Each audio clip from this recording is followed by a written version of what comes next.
ये देखा आपने, ये पूरा ये ट्रक है उल्टा हुआ है, ये उल्टा ट्रक सही है। ये भी ट्रक है एक, ये भी सारा उल्टा हुआ है ट्रक। इसके ऊपर कार है ये वाली, लास्ट एग्जिट की। ठीक है, अब हम इसके अंदर जा रहे हैं। इसके अंदर अब जाएंगे तो इसके अंदर हमने वॉशरूम बनाए हुए हैं। देखिए, ये देखिए, ये देखिए कैसी है ये, नजर आ रहा है आपको?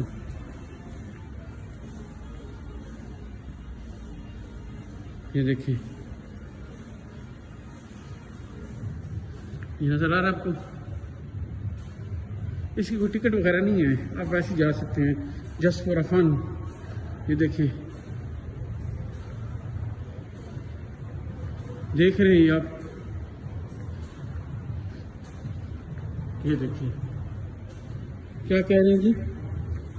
ये जैसे बस है ना, बस है, ये देखिए दरवाजा खुला, बस का दरवाजा खुला है। देख रहे हैं आप? ये ले, ये देखिए, ये देखिए, अब ये टूटी है ना, इसे एक्सीलेटर दबा के ये टूटी दबाओ, ये टूटी दबाएं जरा, खोलें प्लीज, ये open this, no use this. देखो जैसे पानी खुल रहा है। ऐसे ये देखिए, टॉयलेट भी तो बनाए हुए हैं। टॉयलेट देखने नजर आ रहा है आपको? सारा ऊपर यूं सारा बनाया हुआ है, वेरी इंटरेस्टिंग। ये देखिए,